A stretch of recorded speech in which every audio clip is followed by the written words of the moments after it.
Hi, Divine Beings Alive. I saw a beautiful goddess on YouTube, and she was talking about trauma bonds. Her message reminded me about a couple that I met with my husband years ago in Montana. We happened upon this really charming inn slash restaurant, very, very small, very quaint. If you would have blinked, we would have passed it. The Lemon Squeeze Inn, if you're ever in Montana. This restaurateur, she trained in Europe and she came back to this really small town to open up this restaurant with her mother.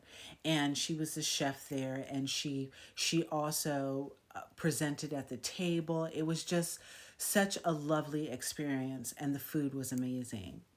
And it, like I said, it's very quaint. So it was just my husband, and there was another couple also in the restaurant. So as we were having our wine, this is way back in the day, so I used to drink a little wine back then. And we were having our wine and waiting for dinner. And so we struck up a conversation with this couple, and it was all so lovely and charming.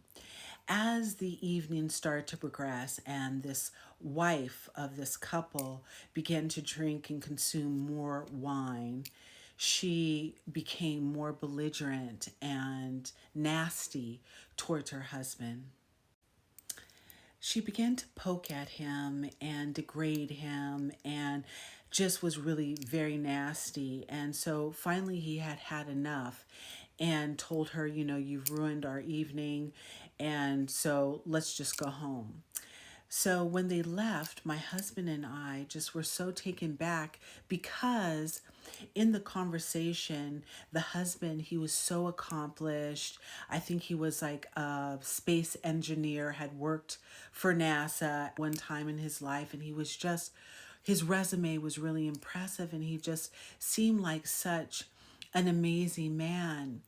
And we were taken back that he would tolerate such nastiness from his spouse. Being an empath, as my husband and I were talking, I got a download, and I said, I get what it is. And my husband said, of course, what are you picking up on? And I said that he is comforted by this low vibration. This is familiar to him. There might be people in your life that on a conscious level or subconscious level are comforted by chaos and drama. Many times this stems from unhealed wounds, childhood wounds, where perhaps their environment was chaotic. They are comforted by that chaos.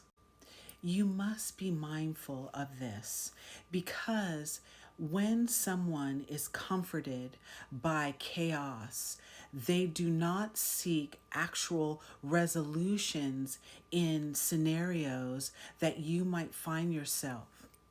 You might be with a mate and you cannot figure out why you cannot sustain peace and balance within the relationship.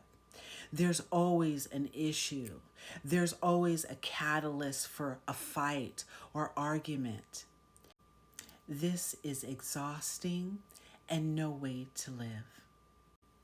It is one thing to have patience and extend grace and love to learn and grow and evolve with a person.